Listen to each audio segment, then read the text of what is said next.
Okay, Assalamualaikum warahmatullahi wabarakatuh dan salam sejahtera. Okay, sebelum cuti kita dah tengok macam mana forces terhasil. Okay, kita ada intermolecular force pecah kepada dua, which is van der Waals, dan juga kita ada hydrogen bond. Okay, van der Waals force pula pecah dua kepada London. Dan satu lagi adalah dipole forces. Okey, untuk dipole dengan hydrogen bond, kita tahu molekul tu memang polar. Jadi kita ada side delta negatif dan side delta positif.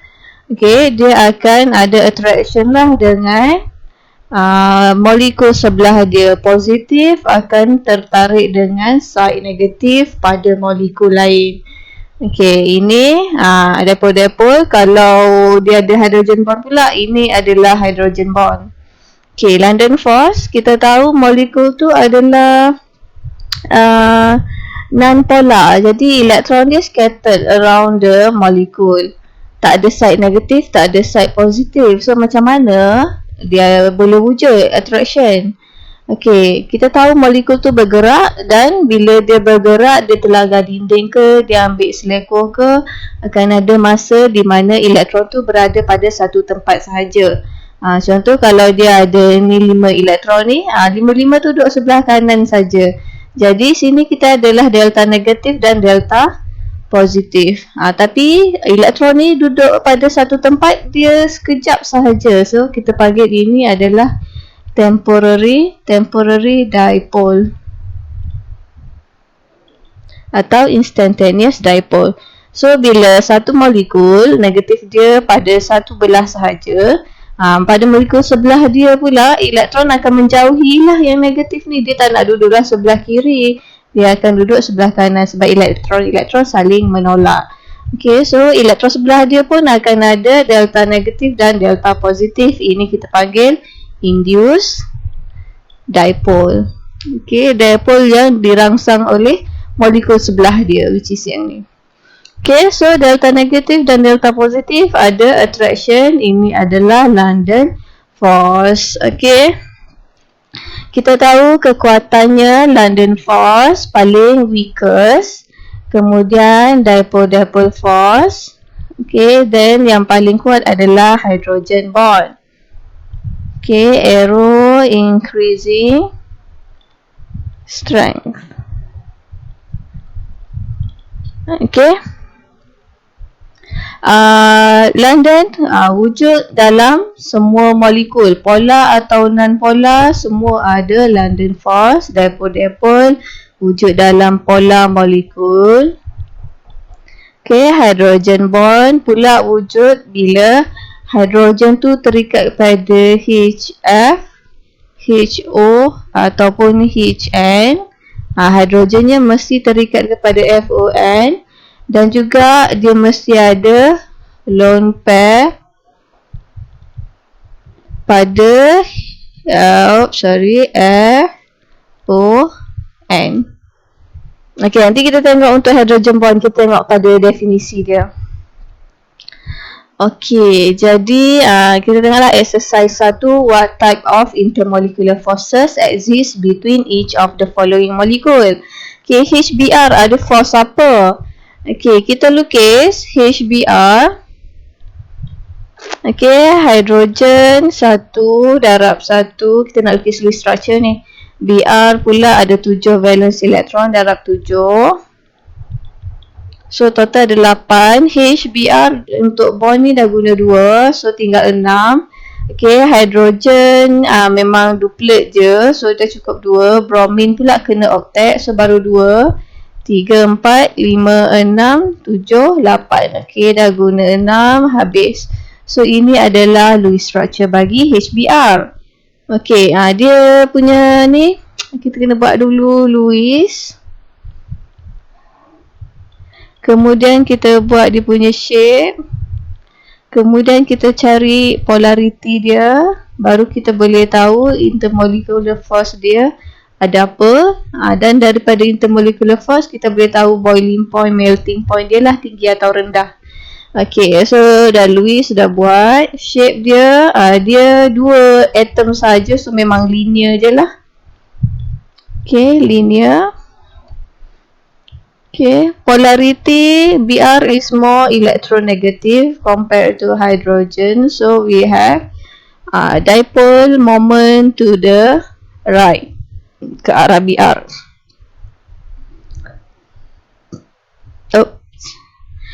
Dan polarity dia untuk ni dia polar lah. Okay, polarity dah tahu. So kalau kita dah tahu polarity dia, kita boleh agaklah force apa yang ada. Macam tadi kita kata London all molecule, dipole untuk polar molekul. Kalau hydrogen bond kena ada FON. So ini all molecule confirm kita ada London, dan polar kita ada dipole force. Okay, FON tak ada, so kita tak ada hydrogen bond. Okay, untuk yang kedua kita ada SO2. S kumpulan 16, so 6 darab 1, 6. O pun 16 juga, so 6 tapi ada 2, 6, 12, total 18. SO2 kita guna untuk ikatan 4 elektron, so tinggal 14. Okay, kemudian bagi dekat terminal atom supaya dia octet.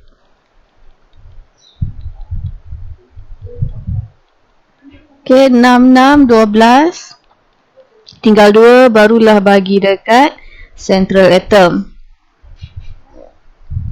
Okay, sulfur ni bukan kumpulan incomplete octet. So macam mana pun dia kena octet juga.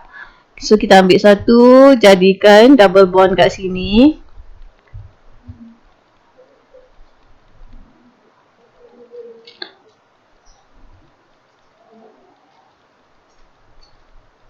Okay, tapi sulfur tu kumpulan dia period 3, jadi dia mungkin juga boleh jadi expanded octet. So kalau kita ambil satu lagi letak sini pun boleh jadi juga. Jadi kita kena check lah formal charge yang mana satu betul. Okay, sama ada structure A yang ni ataupun structure B. Okay, kira formal charge bagi sulfur. Okay, dia punya valence elektron tolak lone pair elektron tolak bond. Okay, valence elektron untuk sulfur 6. Okay, lone pair elektron 2. Bond 1, 2, 3. So, total positif 1. Okay, formal charge bagi O. Yang satu ini saya label 2 lah. O1 6. Tolak 4, tolak 2, kosong. Okay, formal charge oksigen 2, 6 tolak 6 tolak 1, negatif 1. Okay, sedangkan kalau kita kirakan untuk structure B, formal charge sulfur 6 tolak 2 tolak 4, kosong. Okay, bagi O1 6 tolak 4 tolak 2, kosong. O2 6 tolak 4 tolak 2, kosong. Okay, so kita tengok semua kosong banyaknya dekat structure B. B is the most plausible structure. So kita, kalau kita nak buat loose structure bagi SO2, kena buat yang ni lah. Ini. Okay. So itu kalau loose structure-nya macam tu, kita ada kod AB2E. AB2E bentuknya band. Dia dah tahu dia band, kita boleh tahu ni polar ke non polar. Dia ada elektron, lone pair elektron ke atas. So yang negatifnya dekat belah atas, positif bawah. Sini maksudnya dia adalah polar. Okay, bila polar kita tahulah kita ada force. London wajib ada sebab exist in all molecule, and we also have dipole force. Okay, still dia punya cara dia sama, buat Lewis structure, buat shape, Cari polariti dan barulah kita boleh tahu force dia. Okey. Okey, molekul ketiga CH4, C kumpulan 14, 4 darab 1, 4, hidrogen 1, ada 4 darab 4, 4, 8. Okey, untuk bond dah guna 8, tinggal kosong, hidrogen semua dah duplet, stabil, carbon pun dah octet, stabil. Ini Lewis structure, then dia punya shape AB4. AB4 bentuknya tetrahedral.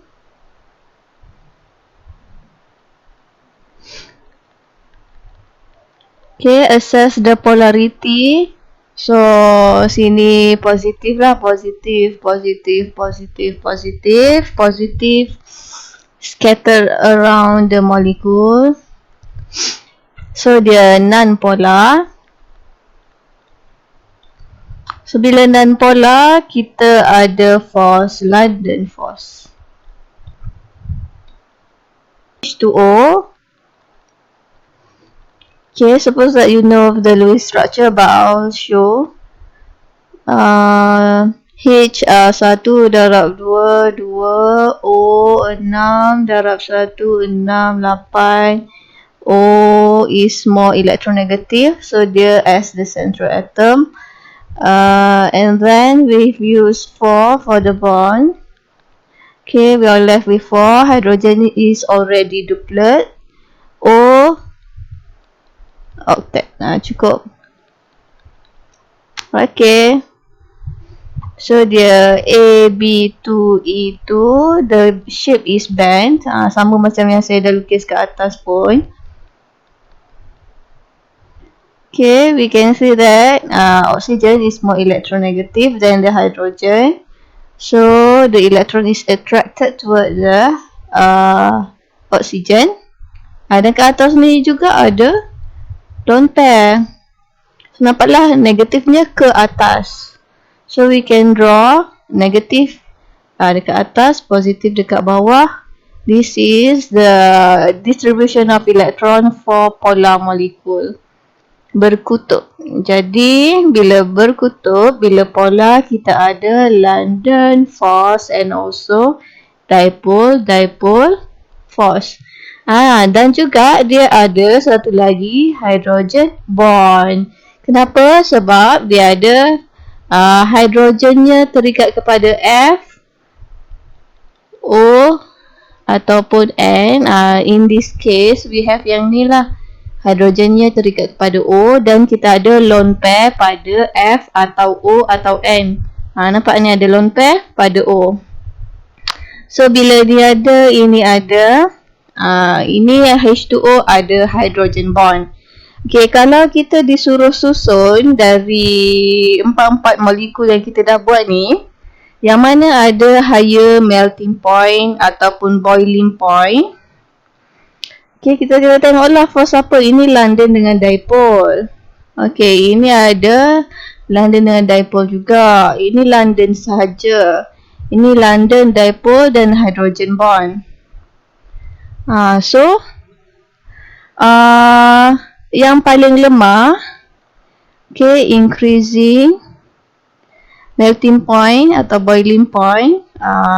Yang paling lemahnya, yang paling rendah boiling point melting point adalah CH4 sebab dia non-polar, dia ada London sahaja. Kita tahu London tu lemah, kan? So senanglah kita nak putuskan ikatan London force tu, kita cuma perlu guna tenaga yang sedikit. Okay, kemudian yang paling tinggi adalah H2O sebab dia ada London ada, dipole ada, dan juga hydrogen bond sekali dia ada. Okay, yang tengah-tengah ni adalah SO2 dengan HBr. Okay, sebab dia ada London dan dipole force. So, bila force yang dia ada tu sama, kita kena tengok faktor di bawah dua force tu pula. Apa yang menyebabkan dipole force dalam satu molekul tu lebih kuat berbanding dipole force dalam satu molekul yang lain.